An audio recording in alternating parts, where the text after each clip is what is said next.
Hey everybody, this is Becca. Thank you for watching my channel, BeccaTownSims. Today I am building Heartswithe Hall. It's a name I made up. It's a build I made up. So the story here is that I don't want to say stole, but I stole this book from like a, not an Airbnb, but like the place I was staying at. All right, let me explain myself. I know it's scandalous, but I was staying, and this was months ago, before the shutdown, before the virus. I was staying at like a condo Airbnb, and I started reading a book that came on the bookshelf, and I took it with me because I was still reading it, and I'm a terrible person, but I want you to know that I left a book in its place. I left one of the boring ones I brought, and I took the interesting one. Anyways, this book was a mystery, and it took place in a big old like English country hall that was hidden in the woods. And after I read it, I wanted to build a big fancy manor house. So I started building this, and it took me literally months because I never felt like working on it. I didn't have any plans or images that I used to inspire this build. I looked at like a variety of things to kind of form a picture in my head, and then I just went for it bit by bit as I built this. So there was no plan, but I did make it symmetrical, which helped a lot. And there aren't really any build tricks that I used here that I can tell you guys. It's pretty straightforward. I did use debug items, definitely used move objects on, but besides that, you know, nothing special. It's just a big lot, and I hate doing big lots, so it might be a while before my next one. So anyways, besides the scandalous fact that I stole a book, don't tell on me, please. Besides that, since this is kind of an English manor, I wanted to talk about one of my favorite historical dead guys. Alright, Lord Byron. First of all, let me say, growing up, and by growing up I mean like as a teenager, like learning history, like when I learned about historical figures, I'd be like, wait, who's the hotties though? I want to learn about the hotties. And Lord Byron, my friends, was definitely a hottie. So here's my little like introduction backstory if you don't know anything about this guy. First of all, number one, big jerk, huge jerk, so terrible, just terrible person. I think he did some stuff, fam, but we'll talk about that later. So he is famous for being a poet, and I mean like you gotta be good, sorry, but like to be a famous poet, you gotta be real good, because nobody reads poetry anymore. All right, but Lord Byron, very famous for his poetry. Also, he was a lord, comes in the name. His real name is George Gordon, comma, Lord Byron, very fancy. And this guy, I want to say got famous for being an ass, but it was also for his writing. So let's chat, shall we? Time to sip some historical tea, my babies. So, this kid, picture this. Young Lord Byron, not yet a lord. He broke as, I don't even know what, alright? He's so poor. His dad's name is, I don't know his dad's real name, but people call his dad Mad Jack. And is that a good sign? Is that who you want your dad to be? I don't think so, guys. So Mad Jack, you know there's going to be problems. Mad Jack had a first wife. He probably abused her. He probably pulled some real shenanigans with that one. She died. He married a rich lady. This is Lord Byron's mom. She was rich. He used all her money, and then he died somehow. I don't remember how. He probably murdered some people. He definitely was not very nice. He was probably an alcoholic. And this is Lord Byron's dad. And his mom, people say that she was an alcoholic. She may or may not have been, because I don't know if you guys know this, but history was not kind to women. So she might have been a little bit of an alcoholic. She definitely wasn't a good mom, based on the fact that like her son turned out like trash, like genius trash, but like he's still trash though. Okay, so this kid became a lord when he was like, I don't know, kind of little, like 8, maybe 10, I don't know. He was young. Don't look into the details, okay? Just trust me. Give me your confidence. We don't need to consult sources here. We're just gonna like coast along on my like half-ass knowledge, okay? So anyways, he becomes lord. He grows up, had some problems with some nannies. He also had a physical deformity. The guy had a club foot, which I don't think they knew how to treat back then. And he hated it because he wanted to be like, he was really self-absorbed. He wanted to be athletic and cool and in shape. And so he worked out a lot. He was very ashamed of his deformity. But I mean, I would say it didn't stop him. So good on him. We're going to skip his childhood because I don't know anything about it. And we're going to go to when he went to college, because this is one of, I think, the first things I heard about him, besides like the fact that like he's a poet though, was that when he was a kid / young adult, like he loved animals, had a ton of different animals, had a dog he really liked. It died of rabies, but even when it had rabies, he was like, no, don't die, I'll nurse you back to health. Like, your boy didn't care if he got rabies because he loved his dog so much, which is like nice but reckless. He was a little bit reckless. So he went to college, and he really wanted to bring his pet dog with him, but the rules were like, hey, no, you cannot have a dog living in the dorms with you. Like, sorry, but no, this isn't Hogwarts, okay? Actually, I don't think dogs are allowed at Hogwarts. But rats weren't on the list, were they? Sorry, but Ron brought a rat to Hogwarts. I thought the list was like cats, frogs, and owls. I'm getting off topic. Anyways, Lord Byron wanted to bring a pet to college to live in his dorm because he was a lonely boy. And so since they wouldn't let him bring his dog, he looked up the rules and he found out that nothing explicitly said you can't bring a pet bear to school.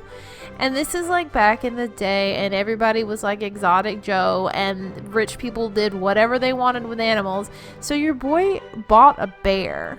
He got a bear and he brought it to college. And I guess it lived in the dorm and it played on the basketball team, like Air Bud. Isn't that what the movie's about? Like, they're like, oh, it doesn't say a dog can't play on the team, so put him on the team. So yeah, Lord Byron and his bear played basketball in the 1800s. Don't fact check that, okay? Just trust me, guys. Trust me. Anyways, the part about the bear is true. He brought the bear to college with him. And since he was a jerk, you know there has to be at least one other story with this guy and the bear. And let me tell you what it is. So he was taking like a cab, and a cab, of course, being like a carriage. He's taking a carriage, cab, whatever. You're with me here. And he brought his bear with him, and he put like his hat on his bear. And it was at night, so he's like riding in his cab. They're doing like the Uber pool or whatever. So another guy is getting in the cab, and it's nighttime, and Lord Byron's like in his jacket or whatever, and the bear's sitting in the carriage like a normal, like a human. And the guy gets in, and it's night, and he's probably drunk, because what else did you have to do back then besides get drunk? Am I right? So he was like, oh, hey, introduced himself. Lord Byron pretended to be asleep or some crap like that. And so the guy was like talking to the bear, and I think the bear was muzzled, but it made some like little growling signs. So the guy was like, y'all are super drunk. I'm just gonna take a nap. It's a long carriage ride. So he wakes up in the morning, and guess what? There's a bear sitting across from him. So he freaked out, and he jumped out of the carriage, and he's like, get me out of here, there's a bear. And I don't know, Lord Byron probably did that more than once, but that's not a cab ride I'd want to take. So anyways, more stuff about him. After college, he did what was known as the Grand Tour, and this is basically when these rich English kids would go trash Europe. But the Napoleonic Wars were going on at the time, so he didn't go to the traditional places like Italy or France because there was at war. He went more Mediterranean. One place he really wanted to go was Albania, so he headed on over to Albania. There was a warlord there at the time, Ali Pasha, who was like a well-known murderer. Byron wanted to meet him. So he got himself an invitation, and they headed on over to the palace. Don't remember who Byron was traveling with, but you know, like he rode with an entourage. So he headed over to the palace. The warlord had a thing for hot guys, and Lord Byron was like, he was a little bit tasty. He was a little bit like of a snack. So Byron and his boys stayed with the warlord for a time, and the warlord was like, hey, y'all want some ice cream? Y'all want like some candy? And he would like send, little sweeties over to the boys. And to Byron, he was like, hey, like I'm so busy during the day. If you want to like come and get to know me like a little better at night, feel free. Did Lord Byron sleep with him? I don't know, man, but he was definitely bisexual. He like had some, I want to say like Italian 14-year-old boy that he was also falling in love with and wrote a poem about. Don't quote me on that, but yeah, it's a little bit icky. A lot of his relationships are a little bit icky.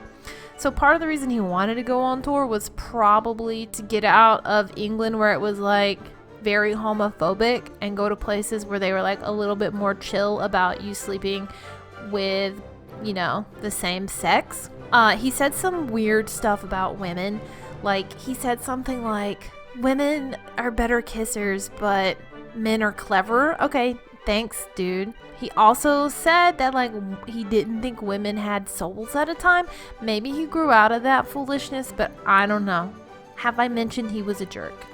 So he wrote this semi-autobiographical poem about the tour that he did, his grand tour, and it was called, I think it was called Childe Harold's Pilgrimages, and it must have been good because it blew up back home. Everybody was reading it. It was like a little scandalous, I think, and people were into it. It was hot. It was like the 50 Shades of Grey of the 1810s. So he was super famous when he got back, and everybody thought that he was like a mad hottie. So he was invited to all the parties. He had people throwing themselves at his feet, wanting to hang out and hook up, and they actually called it Byromania, like Beatlemania, except for Lord Byron. So he was like full-on celebrity status, like bad boy. And he had a pretty interesting affair with this noble lady. Her name was Caroline Lamb. So if you've heard the expression about Lord Byron, that he was mad, bad, and dangerous to know, that was coined by Caroline Lamb. And she, if you've seen the Keira Knightley movie, The Duchess, Caroline Lamb is the niece of the titular Duchess. So Keira Knightley's niece, Caroline Lamb, was at a party. She met Lord Byron, and she's like, whoa, what a hottie, like, let's smash. She introduced herself. Sorry, she didn't introduce herself, because this is like the Regency, and you couldn't just walk up to somebody and be like, yo, what's up, I'm BeccaTownSims. You had to get somebody else to introduce you to them. So she got herself introduced. They started hanging out. They started banging, which not great, cause I forgot to mention it, but Caroline Lamb was totally married, and her husband was not on board with her affair, especially because like it wasn't a discreet affair, because old-timey people, they got married real young. So affairs happened, but if you had any decency, you kept them discreet, and Caroline was not discreet. She would sneak over to Byron's house all the time. She would dress up as a boy, probably because she knew about his thing for like boys and girls. So she would like pretend to be a page or something and sneak over to his house. And things got out of control with these two. So like after they broke up, and I don't even think they dated, if you can call this dating. They didn't date for that long, a couple months, 6 months maybe. She wanted to run away to be with him. He was kind of over it. I mean, like, he was famous, he was handsome, and he was a bad boy, so he was probably sleeping around quite a bit. She wanted to run away. She did run away, actually. She was also a little like emotional, might have had bipolar disorder or something else like that, but we don't know for sure. She got real riled up. She ran away from her family. They thought that she had gone to Lord Byron's house, but she had just been like pawning her jewelry or something and was hiding at like an inn or something like that. And so Lord Byron got a letter from her, real desperate probably, and he was like, ugh, clingy, no. He found out where she was, and then he took her back to her family, and he's like, take her back, please, just take her back. And her husband took her back, And you gotta think, this is back when people cared about reputations. Like, hers was wrecked. She was not polite society. She's real big embarrassment to her family, her husband in particular. But anyways, he took her back, and she like stalked him afterwards. Like not like a little like light stalking, like looking out of her carriage window and being like, "Oh, there's Byron walking down the street." No, like she broke into his house. She broke into his publisher's place. She stole his stuff. Your girl was distraught. And Byron was kind of over it, so didn't go well. He actually married somebody else. That marriage didn't go well. He married, like a, nice, young, innocent, noble lady, probably for her money. I don't know, just saying. Maybe he liked her too. Who knows? But they didn't stay together long. And it's thought that they didn't stay together long because she found out about who Byron really wanted to be with.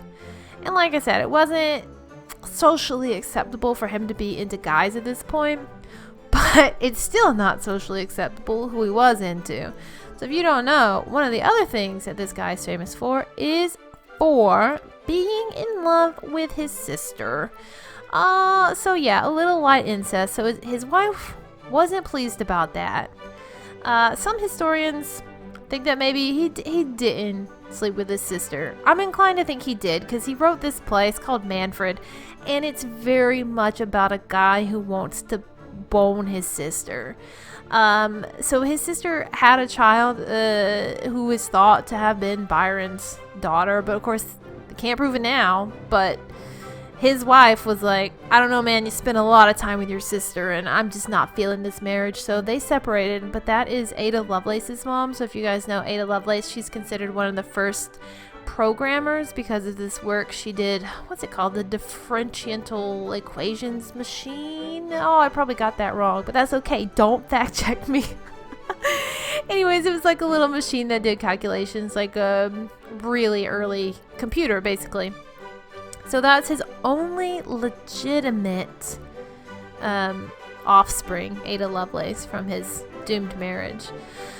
So yeah, his sister was also married, if I correctly recall, and I do. So that was a whole scandal, and people then were like, "All right, like, we know you did some stuff on your grand tour. We know you write some things that are like kind of scandalous, and you sleep with the married ladies, but we thought you were cool, but now you're sleeping with your sister, and we're a little bit weirded out by the incest." And Byron was like, "Okay, it's too hot here. I gotta get out. They're breathing down my neck. Everybody's being mean to me, even though I'm totally cool."